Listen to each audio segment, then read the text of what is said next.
Look রচিত প্রভুর মঙ্গল সমাচার, অধ্যায় ৩, পদ সংখ্যা ১০ থেকে ১৮ পর্যন্ত। ভিড় করে আসা লোকেরা তখন তাকে জিজ্ঞেস করতে লাগলো, তাহলে বলুন, আমাদের কি করা উচিত? উত্তরে তিনি বললেন, যার ২টো জামা আছে সে বরং যার কোনো জামা নেই তাকেই একটা দেখ। তেমনি যার খাবার আছে সেও তা অন্যের সঙ্গে ভাগ করে নিক। একদিন একদল করগ্রাহকও দীক্ষাস্নাত হওয়ার জন্যে তার কাছে এলো। যোহনকে তারাও বলল, গুরুদেব, এখন আমাদের কি করা উচিত?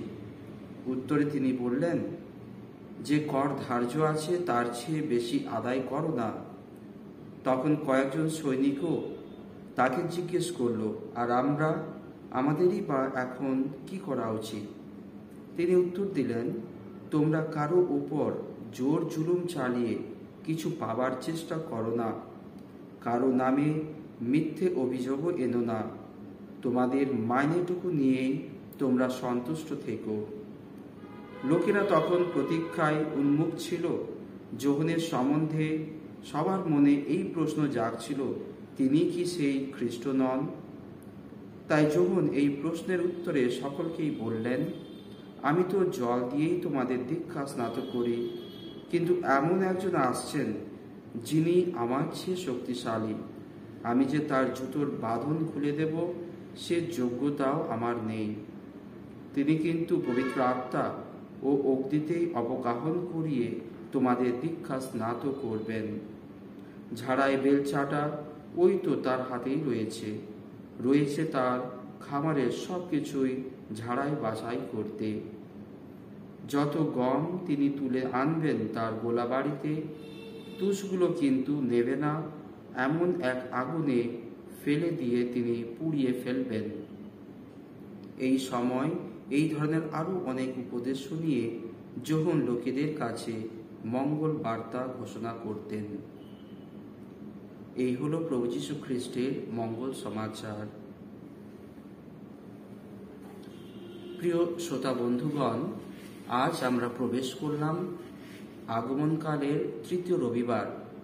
আর এই আগমনকালের তৃতীয় রবিবারে আমরা আনন্দের যে মোমবাতি রয়েছে তা প্রজ্বলিত করি। আমি একবার মেদিনীপুর থেকে হাওড়া আসার জন্য স্টেশনে দাঁড়িয়েছিলাম। সময়টা ছিল ঠিক দুপুরবেলা, এবং সেই সময় একজন 12 থেকে 14 বছর বয়সের ছেলে আমার কাছে এসে হাত পেতে কিছু সাহায্য চায়। আর আমি এদিক ওদিক তাকিয়ে একজন মুড়ি মিক্সচার বিক্রেতাকে দেখলাম। আর আমি সেই ছেলেটিকে প্রশ্ন করলাম, তুমি মুড়ি খাবে? সে মাথা নেড়ে হ্যাঁ বলল। আর আমি যখন সেই মুড়ি মিক্সচারটা তার হাতে কিনে দিলাম, আমি দেখলাম সে খুশিতে হাসতে হাসতে এগিয়ে গেল। কিন্তু আমার তার থেকেও বেশি যেটা আনন্দ লাগলো তাকে দেখে, যে তার ঠিক কিছুটা আগে আরেকজন তারই বয়সে ছেলে যে প্ল্যাটফর্মের কাছে বসেছিল তাকে সেই মুড়িটা দিল, এবং দুজনে হাসতে হাসতে আনন্দের সাথে ভাগ করে খেতে শুরু করলো। প্রিয়জনেরা, আজকে এই রবিবারে আমরা যে আনন্দের মোমবাতি প্রজ্বলিত করি, এই আনন্দ বা প্রকৃত খুশিটা আমরা কখন অনুভব করতে পারি? যখন আমরা একে অপরের সাথে আমাদের জিনিসগুলো ভাগ করে নিতে শিখি। আজকে যোহনকে অনেকে অনেক প্রশ্ন করেছে। ভিড় করা লোকেরা প্রশ্ন করেছে, সেই যে পবিত্র জল, আমাদের সেই মুক্তিদাতা যিশু যে তা আসছেন, তার জন্য আমাদের কিভাবে প্রস্তুত করতে হবে। আর যোহন সুন্দরভাবে বললেন, বস্ত্রহীন মানুষকে তুমি বস্ত্র দিয়ে সেই আনন্দটা ভাগ করো, অন্নহীন ব্যক্তিকে তুমি অন্ন দান করো। কর গ্রাহকেরা এসে প্রশ্ন করলো, সৈনিকেরা এসে প্রশ্ন করলো যে আমরা নিজেদের কিভাবে প্রস্তুত করব।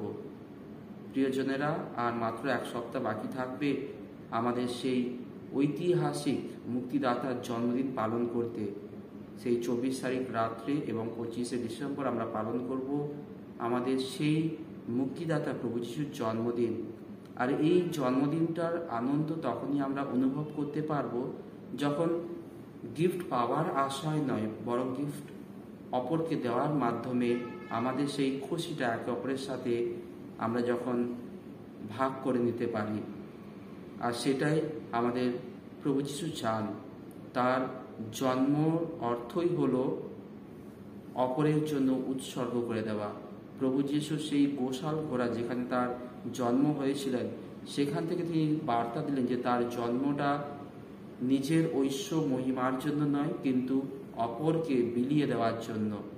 আসুন আমরাও এই বড়দিনের সময় আমরা যে প্রস্তুত নিচ্ছি, তৃতীয় আগমনকালে রবিবারে রয়েছি, এই আনন্দের সাথে আসুন আমরাও নিজেদের প্রস্তুত করি যেন আমরা প্রভু যিশুর আগমনের সেই আনন্দটা শুধু নিজের মধ্যে রেখে নয়, বরং অপরকে দিয়ে অপরকে সেই খুশিটা, প্রভুর আগমনের খুশিটা যেন অপরের সাথে আমরা ভাগ করে নিতে পারি।